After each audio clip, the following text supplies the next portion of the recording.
Assalamualaikum warahmatullahi wabarakatuh. Saya Eni Purwanti Ningsih dari SD Negeri 2 Metok, Kecamatan Mojosongo, Kabupaten Boyolali, CGP Angkatan ke-7. Pada kali ini, kami akan melaksanakan diskusi pasca observasi dengan teknik coaching yang pada hari ini didampingi oleh pengajar praktik saya, yaitu Ibu Eni. Monggo diperkenalkan, Bu. Perkenalkan, saya Eni Susilawati, pengajar praktek dari Ibu Eni Purwanti Ningsih, berasal dari SMA Negeri 1 Simo. Kemudian guru kelas yang saya observasi kemarin, Bapak Bara, monggo diperkenalkan. Perkenalkan, saya Bara Arianto Putro, guru kelas 4 SD Negeri 2 Metok yang di sini sebagai coaching. Terima kasih atas perkenalannya. Selamat pagi Pak Bara. Selamat pagi Bu Eni. Ya, bagaimana ini kabarnya Pak? Alhamdulillah baik. Iya.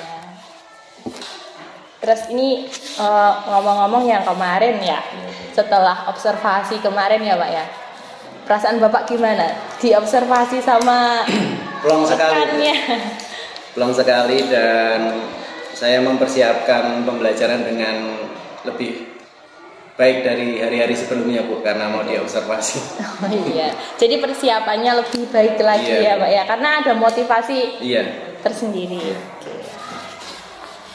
Kalau menurut Bapak yang kemarin pada saat pembelajaran itu bagaimana proses pembelajarannya? Baik ya Bu, anak-anak merasa sangat antusias dalam proses pembelajaran yang biasanya itu hari-hari biasa itu pembelajaran saya lakukan dengan cara konvensional. Iya. Nah, hari itu anak-anak merasa terhibur sekali Bu, begitu antusias dalam pembelajaran. Iya. Kemudian anak juga merasa, loh, gurunya 2 gitu ya Pak ya. Ya. Kalau menurut Bapak proses pembelajaran kemarin yang sudah direncanakan kemarin kan perencanaannya udah bagus ya Pak ya, mulai dari RPP-nya siap, medianya udah oke semua, terus pas pelaksanaan itu menurut Bapak kalau dinilai antara rentang 1 sampai 10 pembelajaran yang Bapak sampaikan kemarin itu bagaimana hasilnya? Iya, termasuk kemarin karena saya diajarkan tentang diferensiasi ya Bu, hal yang baru bagi saya. Mungkin persiapan juga kurang maksimal dan anak-anak masih, walaupun terhibur juga masih kaget Bu. Saya ambil di angka 6 sampai 7 lah Bu. 6 sampai 7. Masih jauh sekali ya Pak ya? Kalau sebenarnya targetnya Bapak itu di angka berapa sih? 8 Ibu. 8. Berarti masih kurang ya Pak ya? Kurang. Ya, oke. Nah, kalau menurut Bapak yang kurang itu yang bagian apa? Di prosesnya Bu, saya merasa kurang dalam pembelajaran Ibu. Kan di situ saya mengambil materi kalimat prosedur gitu ya. Kalimat prosedur di mana anak-anak saya ajak membuat celengan itu Bu. Nah itu karena di materi juga hanya celengan, jadi saya terpaku hanya produk anak ya, dalam prosesnya juga celengan doang Bu. Jadi anak-anak merasa ya kurang asik lah Bu. Sedangkan anak-anak itu kan hobinya juga beda-beda Bu. Iya betul. Ada juga yang suka melukis, mungkin menari, memasak gitu. Mungkin next time lah lebih. Tapi pembelajarannya kemana masih yang celengan saja. Iya, Bu, celengan. Kan nggak semuanya hobi menabung ya Pak ya. Oke, untuk teks prosedurnya berarti hasil dari pembuatan teks prosedurnya itu masih yang hanya satu tema aja di bagian pembuatan celengan. Oke, lah kemudian ini rencana untuk memperbaiki pembelajaran Bapak yang masih jenengan nilai 6 sampai 7 itu Bapak berencana untuk bagaimana? Tentu saja untuk memperbaiki pembelajaran, saya berencana untuk agar lebih kreatif lagi Bu dalam melaksanakan pembelajaran. Ya, dengan melihat-lihat di YouTube atau di platform PMM itu kan Bu banyak yang berbagi dari guru-guru, mungkin bisa menjadi inspirasi bagi saya. Ya, banyak contoh juga di situ ya Pak ya. Kemudian untuk ini Pak, usulan dari anak-anak, adakah murid jenengan yang misalkan usul Pak lain kali buat ini, lain kali buat ini gitu? Banyak Bu, lain kali buat Pak saya kan suka memasak, mungkin saya membuat teknik cara melakukan sesuatu, masak milah gitu yang sederhana gitu. Ya, berarti itu bisa menjadi bahan pertimbangan ya Pak ya, untuk meningkatkan lagi kreativitasnya yang dari anak tadi. Jadi hasilnya teks lebih beragam lagi. Oke, untuk rencana perbaikannya berarti Bapak mau belajar dari YouTube. Kemudian dari PMM yang berbagi itu. Pelatihan mandiri itu kan sekarang juga banyak ya Bu. Iya, diklat-diklat mandiri itu. Diklat mandiri. Yang daring itu aja ya Pak ya, yang lebih fleksibel kita ikutnya. Waktunya juga lebih fleksibel. Terus rencananya ini kira-kira Bapak butuh bantuan dari siapa saja? Bantuannya berupa apa untuk belajar Bapak tadi? Tentu saja saya memerlukan bantuan dari Ibu Eni sebagai senior saya di sini, mungkin teman-teman lain di sekolahan ini. Kalau pelatihan itu kalau bareng-bareng juga lebih asik kan Bu? Iya, oke, siap Pak. Siap ikut diklat bersama Pak Bara juga dalam memperbaiki. Buat tambah pengetahuan saya juga. Kalau bersama-sama memang lebih nyimaknya itu lebih asik gitu ya Pak ya. Terus dari anak-anak juga ya Pak ya? Iya. Anak-anak ide-idenya dari anak itu kadang lebih fresh daripada kita. Nah, rencana ini Bapak mau kapan toh melaksanakan tindak lanjutnya? Untuk perbaikan dalam kelas itu saya rencanakan secepat mungkin Ibu. Mungkin juga besok saya akan lebih kreatif lagi. Tapi untuk pelatihan-pelatihan itu ya nanti sesegera mungkin. Nanti tergantung jadwalnya juga Bu. Kalau ada pelatihan ya langsung gas saja ikuti. Oke.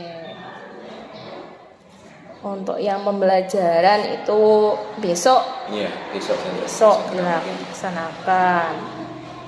Ya, jadi untuk perencanaan tindak lanjutnya sesegera mungkin, kemudian fokus yang akan diperbaiki apa saja? Iya, diantaranya kekreatifan saya Bu dalam memberikan media-media tadi, dalam memberikan diferensiasi proses pada anak. Tidak terpaku dengan materi saja Ibu. Ini bisa juga dari lingkungan ya Pak ya? Iya, lingkungan juga bisa.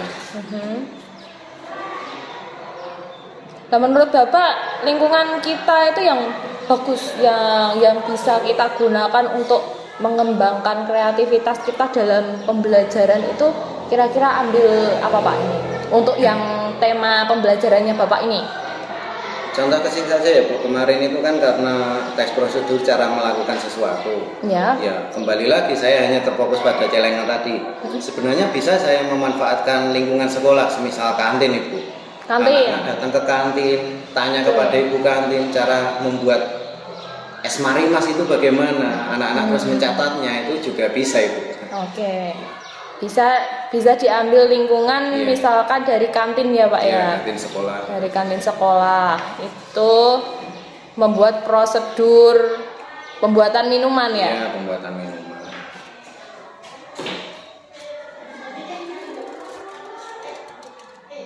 Nah, menurut Bapak nih ya, kalau Bapak sudah belajar tentang diklat-diklat itu, kemudian sudah meningkatkan kreatifnya dalam pembelajaran itu tadi, itu nanti targetnya bisa tercapai atau tidak? Ya, sebisa mungkin saya usahakan untuk memperbaiki pembelajaran sehingga target dalam tujuan pembelajaran saya tercapai. Oke, targetnya tadi 8 ya Pak ya. Semoga nanti bisa tercapai 9 atau 10.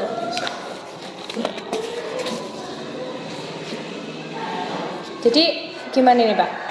Udah ada gambaran yang jelas setelah ini mau apa? Jelas sekali Bu, nanti setelah ini saya mau lebih belajar lagi tentang bagaimana cara lebih kreatif dalam pembelajaran dengan cara melihat itu Bu. Kan banyak sekarang platform-platform di YouTube itu konten kreator, bahkan di TikTok atau Instagram itu kan isinya guru semua itu. Iya, Pak Bara juga ikut berkontribusi di situ Pak. Iya Bu. Oke, terima kasih. Ini tadi sudah jelas sekali. tentang pengembangan target. Jadi ini tadi sebenarnya solusinya itu ada di Bapak sendiri ya. Iya.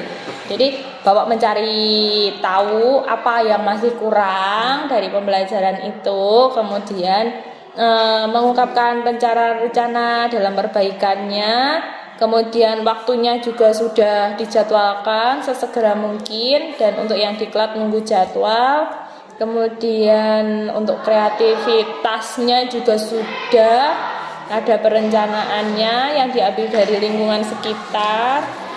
Oke.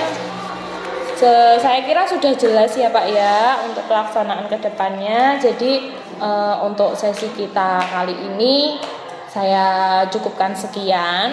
Terima kasih untuk waktunya. Kita sama-sama belajar, kita berkembang bersama. Semoga nanti ke depannya SD Negeri 2 Meto ini menjadi lebih baik lagi.